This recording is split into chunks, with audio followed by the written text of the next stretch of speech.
warahmatullahi wabarakatuh. Apa kabar sahabat rumah belajar di seluruh Indonesia? Masih sehat dan semangat bukan?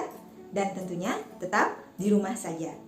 Perkenalkan, nama saya Nur Hayati. Saya adalah seorang pendidik dari SMPN 3 Araneo, Kabupaten Banjar, Provinsi Kalimantan Selatan.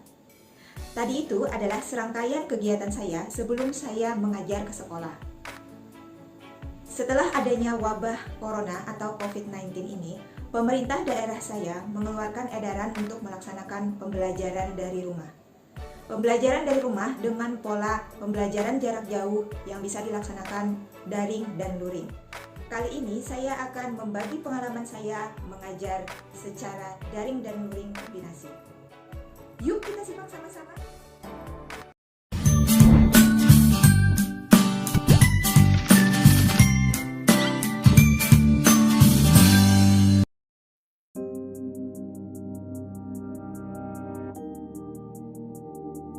Untuk dapat sampai ke sekolah, saya harus menempuh jarak sekitar 2,5 jam.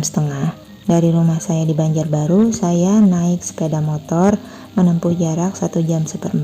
Sampai di pelabuhan, kami naik kapal motor atau di sini disebut juga dengan kelotok, menempuh jarak sekitar 1,4 jam, tetapi bisa juga sampai 1,5 jam.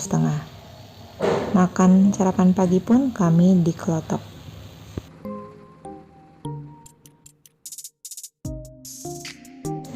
Alhamdulillah saya sudah mengajar di sini sejak 2010 dan insya Allah tahun ini saya akan menerima penghargaan Satya Lencana Karya Sastra ke-10.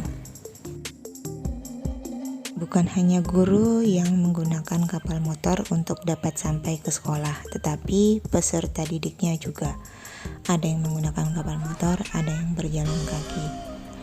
Peserta didik yang bersekolah di sekolah kami berasal dari beberapa desa, di desa berbeda yang berada di beberapa pulau berbeda di dalam bendungan Riau Makanan ini.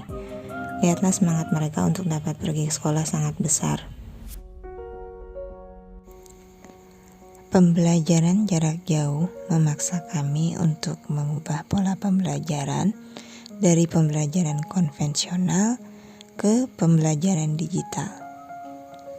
Tentu saja mempunyai kendala bagi kami yang sekolahnya terletak di daerah yang tidak mempunyai sinyal internet yang cukup dan sumber tenaga listrik yang memadai. Alhamdulillah pemerintah melalui Pusdatin telah mengembangkan sebuah aplikasi rumah belajar di mana di dalamnya terdapat fitur sumber belajar yang dapat kami gunakan dalam pembelajaran jarak jauh secara daring dan luring untuk daerah kami.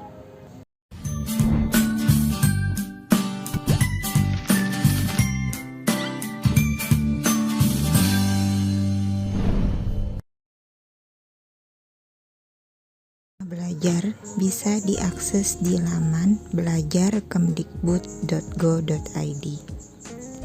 Di dalamnya, kalian akan menemukan 4 fitur utama dan beberapa fitur pendukung lainnya. Nah, kali ini saya akan mencari sumber belajar kelas 8 tentang pembelajaran komparatif.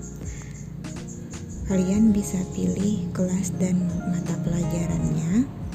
Kemudian cari video pembelajaran yang sesuai dengan materi yang akan kalian ajarkan.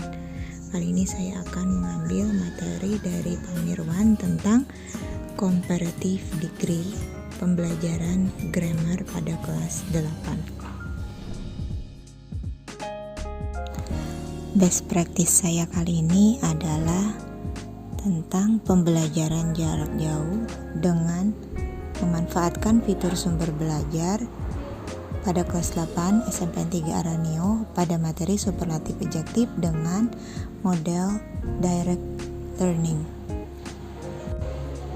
Langkah pertama, menyusun jadwal pembelajaran jarak jauh. Kedua, menyiapkan RPP dan instrumen penilaiannya. Yang ketiga, membentuk grup WA. Software yang saya gunakan adalah WhatsApp, ShareIt, SMS, fitur sumber belajar dari rumah belajar. Model pembelajaran yang saya gunakan adalah model pembelajaran direct learning. Sinteks yang pertama yaitu menyampaikan tujuan dan menyiapkan siswa saya lakukan melalui WA Group. Untuk mendemonstrasikan pengetahuan dan keterampilan, peserta didik saya arahkan ke link sumber belajar pada portal Rumah Belajar. Kemudian ada juga file yang saya bagikan melalui ShareIt. Yang ketiga, saya membimbing pelatihan dengan menjawab beberapa pertanyaan peserta didik saat mengerjakan latihan dan tugas. Keempat, mengecek pemahaman siswa dan memberi umpan balik. Kelima, memberi kesempatan kepada peserta didik untuk belajar secara mandiri. Dengan menggunakan aplikasi Rumah Belajar, pembelajaran jarak jauh dari rumah dapat kami laksanakan di sekolah kami yang terletak di daerah terpencil. Dengan mengakses sumber belajar, maka peserta didik dapat melakukan pembelajaran jarak jauh secara daring dan luring. Terima kasih Rumah Belajar, belajar kapan saja, di mana saja, dengan siapa saja.